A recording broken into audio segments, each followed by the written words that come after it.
Queridos amigos, sejam bem-vindos ao canal Videira Espírita. Meu nome é Cristina Brito e este é o programa Projeto 15 Minutos, o Livro dos Espíritos.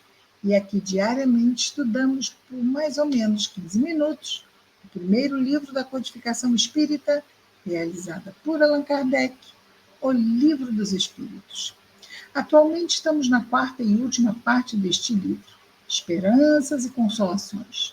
Tem 2 capítulos, estamos no capítulo número 2, Penas e Gozos Futuros, aquelas alegrias ou sofrimentos que vive a alma após a desencarnação, ao retornar à pátria espiritual, a depender do uso que fez do seu livre-arbítrio durante a sua encarnação. Se fez boas escolhas, condizentes com as leis de Deus, ou se fez más escolhas, não condizentes com a lei de Deus.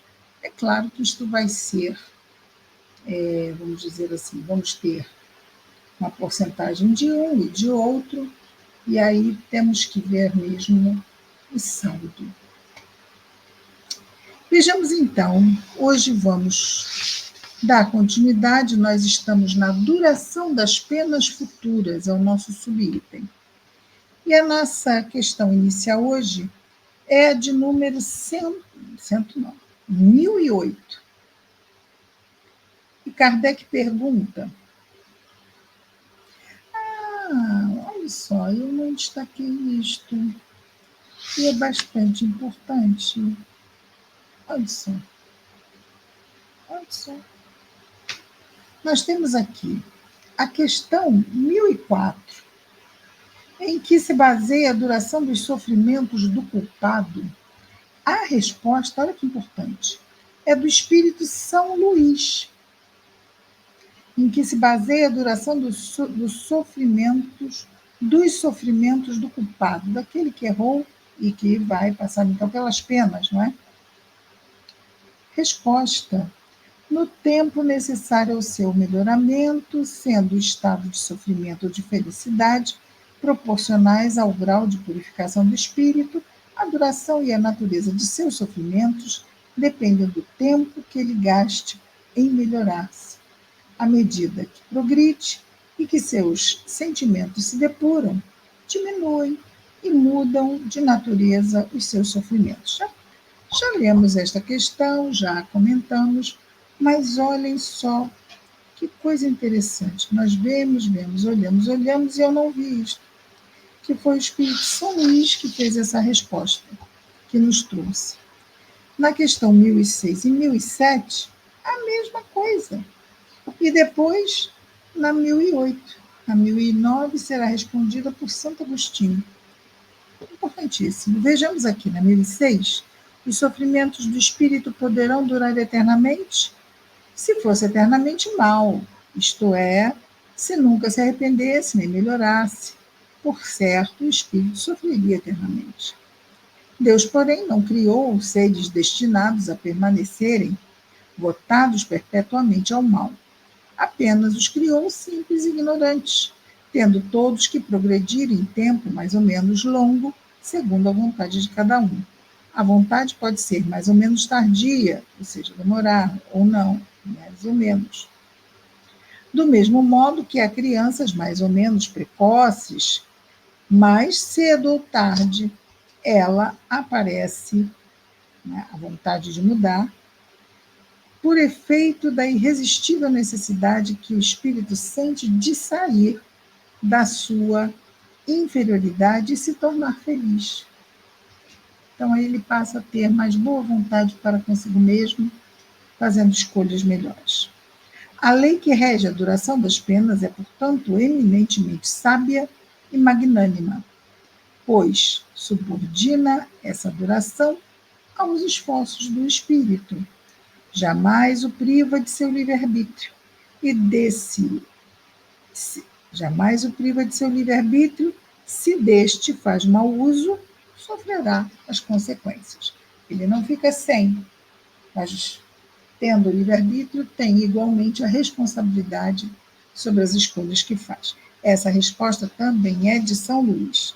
E a última de ontem, 1007, Haverá espíritos que jamais se arrependem? Santo Agostinho responde: existem aqueles espíritos cujo arrependimento é muito tardio, demora mesmo.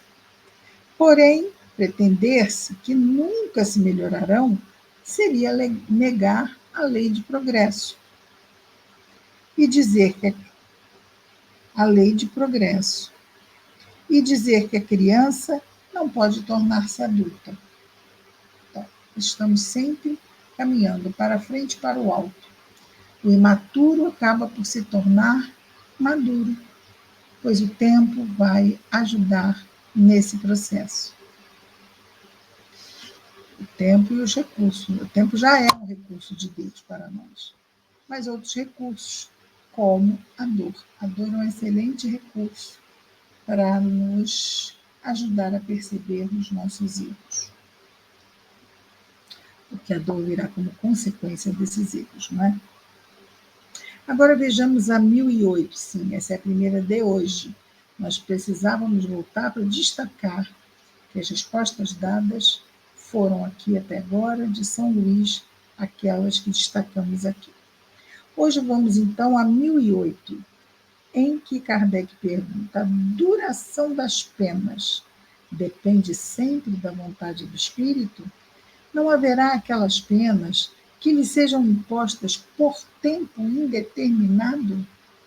Resposta de São Luís: sim, há penas que podem ser impostas ao espírito por determinado tempo, mas Deus só quer o bem de suas criaturas. Acolhe sempre o arrependido, de sorte que o desejo de melhorar-se nunca é estéril. O desejo de melhorar-se faz toda a diferença. Ele deseja melhorar, já se arrependeu e se abre, se disponibiliza a fazer uma jornada mais sensata e mais feliz, por consequência. Agora vejamos a 1009. Kardec pergunta: sendo assim, as penas impostas jamais o seriam por toda a eternidade? Resposta de Santo Agostinho agora: interrogai o vosso bom senso, diz Santo Agostinho. A vossa razão, interrogai. E perguntai-lhes, ao bom senso e à razão, se uma condenação perpétua, ou seja, eterna, motivada por alguns momentos de erro, não seria uma negação da bondade de Deus. Dizermos que alguém errou num determinado momento e que vai ter, por causa disso, de sofrer perpetuamente, onde está a misericórdia de Deus, não é? A bondade de Deus. Que é, de fato, a duração da vida, ainda quando de 100 anos em face da eternidade. Eternidade. Interessante. Que é, de fato, a duração da vida, ainda quando de 100 anos em face da eternidade. Ele responde. Ele pergunta, ele responde. Eternidade. Compreendeis bem esta palavra? Eternidade. Sofrimentos, torturas sem fim, sem esperanças, por causa de algumas faltas? O vosso juízo não repele tal ideia? Que os antigos tenham considerado o Senhor do universo um Deus terrível, ciumento e vingativo, é compreensível. É compreensível. Então, se aqueles que fomos lá atrás, ainda muito ignorantes, considerávamos o Deus, não Deus, o Deus, mas Deus,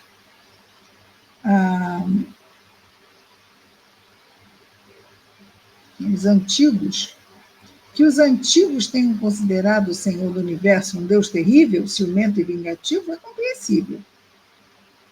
Na ignorância em que se achavam, como dissemos, atribuíam à divindade as paixões dos homens. Mas não é esse o Deus dos cristãos, que coloca o amor, a caridade, a misericórdia, o esquecimento das ofensas entre as principais virtudes. Poderiam faltar-lhe as qualidades que ele mesmo estabeleceu um dever para as criaturas? Quer dizer, como é que Deus, que estabelece deveres para a criatura, não vai ter essas qualidades em si? Faz sentido nenhum, né? Então, o nosso bom senso repele isso tudo, de que haja penas impostas por toda a eternidade. Alguém que errou ali, por causa daquilo ali, que é imperfeito ainda, vai ter que pagar a toda a eternidade? Sentido nenhum. Na ignorância em que se achavam, quando erraram, né, atribuíram à divindade as paixões do homem. Assim, os antigos, na ignorância em que se achavam os antigos, atribuíram à divindade as paixões dos homens. Então, eram todas as paixões que os homens tinham eram passadas aos deuses. E aí, quando veio o Deus único, juntou-se tudo e passou-se tudo para Deus. E não se parou para refletir sobre isso. Mas não é esse o Deus dos cristãos, que coloca o amor, a caridade, a misericórdia, o esquecimento das ofensas entre as principais virtudes. Isso já vimos. Poderiam faltar-lhes a qualidade que ele mesmo, Deus, estabeleceu como um dever para as criaturas? Não haverá contradição em lhe atribuir a bondade infinita e a vingança infinita? Ora, se ele tem a bondade infinita, não pode ser vingativo. É outra coisa sem sentido. Dizeis que, antes de tudo, Deus é justo e que o homem não compreende a sua justiça. Mas a justiça não exclui a bondade. E ele não seria bom, Deus não seria bom, se condenasse a penas horríveis, perpétuas, a maioria de suas criaturas, com certeza. Poderia fazer da justiça uma Poderia fazer da justiça uma obrigação para seus filhos, se não lhes desse, Deus aos filhos, os meios para compreender essa obrigação? Poderia fazer da justiça uma obrigação para os seus filhos, se não desse aos seus filhos meios de compreender essa obrigação? Aliás, a sublimidade da justiça, aliada à bondade, não consiste em fazer que a duração das penas dependa dos esforços do culpado para melhorar-se? De novo, isso é justo e misericordioso. Aí é que se encontra a verdade desse preceito. A cada um segundo as suas obras. Se esforça, vai gerar frutos. Não se esforça, não gera frutos. Faz o mal, gera frutos maus.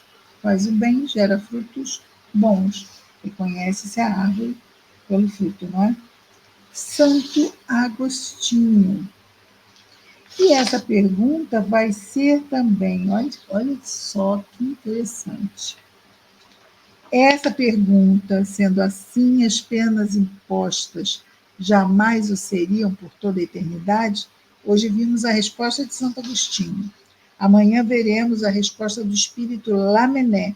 Depois será respondida pelo espírito Platão. Depois por Paulo apóstolo. Uau! Essa resposta vai panos para manga, não é? Olha que maravilha. Então, amanhã vamos ver respostas para esta pergunta Sendo assim, as penas impostas jamais o seriam por toda a eternidade, vista por outros espíritos. Que riqueza, não é? Muito bem, meus amigos. Hoje ficamos aqui no início da questão 1009. Até amanhã com mais um projeto 15 minutos, o Livro dos Espíritos. Muita paz a todos.